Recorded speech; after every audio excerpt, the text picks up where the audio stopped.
अस्सलाम वालेकुम जनाब। आज लोगों ने देखा होगा कि आज मरियम नवाज़ ने आर्डर जारी कर दिए अपने कासालेस सहाफ़ियों को और अपने कुछ गलाजत से भरे हुए सियासतदानों को कि इमरान ख़ान के बहनों को टारगेट किया जाए।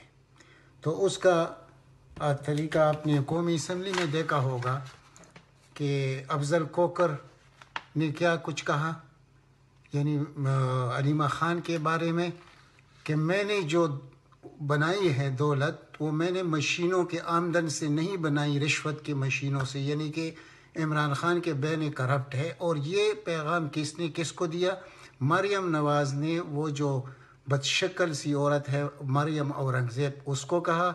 और असम्बली में जब ये आदमी तकरीर करने लगा, अफजल कोकर, ये जो माफिया है, कब्ज़ा ग्रुप है, उसने जो तकरीर शुरू की तो उसने हलीमा ख़ान से शुरू की।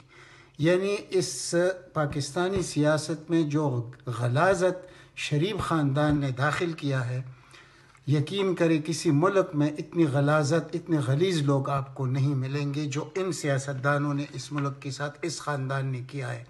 अगर आप लोगों को याद हो तो जब बेनज़ीर के ख़िलाफ़ वो जो जाली नंगी तस्वीर जहाज़ों से फेंके गए, उसमें कौन शामिल था? और जब मरियम नवाज़ के ख़िलाफ़ जो पिक्चर्स बनाए गए, उसमें कौन शामिल था? उस वक्त शामिल था नवाज़ शरीफ और उसका ख़ानदान बेनज़ीर के ख़िलाफ़। और इस मरियम के ख़िलाफ़ जो शामिल था, तो वो आज जो इनका अपना साथी है राना सनाउल्लाह, वो बदबूदार शख्स, वो उसने मरियम नवाज़ के मुतालिक जो कुछ कहा वो रिकॉर्ड पर मौजूद है। और इसी तरह हुसैन हक्कानी ने जो कुछ बेनज़ीर के मुतालिक कहा, और आज ये सब लोग एक जगह पर इकट्ठे हैं। तो इससे आप लोगों को वो गलाजत नज़र आएगी जो इस शरीफ ख़ानदान ने इस मुल्क में एक रवाज बना दिया है कि लोगों की ख़वातीन को भी न बख्शा जाए और उस हद तक जाए जहाँ तक इंसान जा भी नहीं सकता। अगर किसी में थोड़ी सी भी अखलाकियात हो तो इस किस्म के हरबे वो कभी ज़िंदगी में इस्तेमाल नहीं करेगा, क्योंकि सबकी माएँ बहनें होती है। लेकिन ये लोग जो कुछ जो अल्फाज इस्तेमाल करते हैं, तो अब मजबूरन हमें वो भी कुछ कहना पड़ता है जो कि कुछ लोगों को बुरा लग सकता है। लेकिन जो बाशऊर लोग होते हैं, जो समझदार लोग होते हैं, जो पाकिस्तान से प्यार करने वाले लोग होते हैं, उनको कभी बुरा नहीं लगेगा। यानी आप लोगों ने आज देखा कि कौमी असम्बली में इस शख्स ने, ये जो अफजल कोकर है, जिनकी जायदादें गिराई जा रही हैं, ये जो कब्ज़ा ग्रुप है लाहौर का, अरबों की ज़मीनें इससे वागुजार कराए गए हैं। और अब ये आखिरी स्टेज पर है, ये पागल हो जाएंगे ये लोग, क्योंकि पहले तो ऐसे पाकिस्तान में कभी हुआ नहीं। तो यही तो वो तब्दीली है जिसके लिए लोगों को इंतज़ार था कि इन माफियाज के ख़िलाफ़ कौन खड़ा होगा। तो एक ही शख्स तो खड़ा है जिसका नाम है इमरान ख़ान। और दूसरी तरफ आप ये देख लें कि वो मरियम नवाज़ क्या आर्डर जारी करती है, यानी कि ख़वातीन इमरान ख़ान के बहनें, उनको टारगेट किया जाए। तो वो कैसे टारगेट किया जाए? यानी जो कुछ आपको मैंने बताया, जो अफजल कोकर बकवास कर रहा था कौमी असम्बली में, और फिर बाबर अवान ने जिस किस्म का जवाब इस शख्स को दिया है, तो आफरीन है बाबर अवान पर। यानी कि उसने हर बहरत एक एक चीज़ कौमी असम्बली में सच साबित की। और इस शख्स के मुँह से यानी जो कुछ निकल रहा था, तो आम आदमी को नज़र आ रहा था कि ये आदमी करप्ट तरीन और कब्ज़ा माफिया है।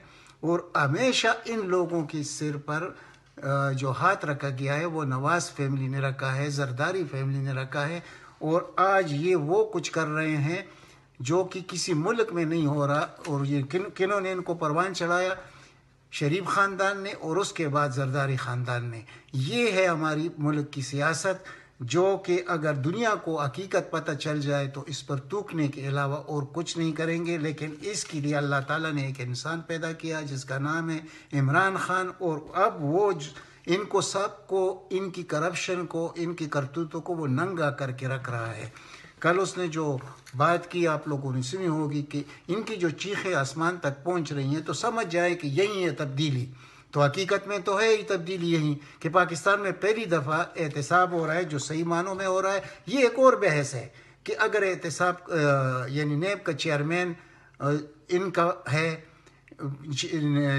DGs جتنے نیب میں ہیں وہ بھی ان کے اپنے ہیں، عدالتوں سے بھی ان کو ریلیف ملتا رہا ہے، ہر وقت ملتا رہا ہے، اور یہی سارے سب کچھ ملا کر تو یہ غلاظت پاکستان کی بڑی، اور یہ پھر ہمارے قومی اداروں پہ کو ٹارگٹ کرتے ہیں جو دفاعی ادارے ہیں، یعنی اتنے خودسر ہو گئے ہیں. کن کی وجہ سے؟ ہمارے عدالتوں کی وجہ سے، ہمارے نیب کی وجہ سے، ہمارے یعنی دوسرے ادارے جو ان کے ساتھ ملی ہوئی ہے ان کی وجہ سے. تو ابھی تک کچھ نہیں ہو رہا تھا، لیکن جب بار بار میں کہہ رہا ہوں کہ انشاءاللہ سینٹ الیکشن کے بعد بہت کچھ ہوگا، تو یہ ایک حقیقت ہے. انشاءاللہ آپ دیکھیں گے ان کی چیخیں جو آج آسمان کو پہنچ رہی ہے یہ شاید کہیں اور بھی پہنچ رہی ہوں گی تھوڑی دنوں بعد. آپ تھوڑا سا انتظار کریں. وہ والی بات ہے کہ گھبرائے نہیں. انشاءاللہ اچھے دن آنے والے ہیں پاکستان کے، اور یہ جو جتنی تیر لگ رہے ہیں وہ نشانے پہ لگ رہے ہیں، اور عمران خان کا ہر تیر اس وقت زبردست نشانے پہ لگ رہا ہے، اور تبدیلی آپ کو محسوس ہونے لگی ہے. لیکن افسوس اگر ہے تو یہ جو وظیفہ خور صحافی ہے، یعنی عامر میر نے جو ٹویٹ کیا ہے، وہ ٹویٹ ذرا میں آپ کو دکھاتا ہوں کہ وہ اس میں کیا کہتا ہے کہ میں قبضہ گروپوں کے ساتھ کھڑا ہوں. یعنی کہ یہ پاکستان میں ایسے صحافی بھی موجود ہیں، لیکن جو ہمارے قانونی ادارے ہیں کیا وہ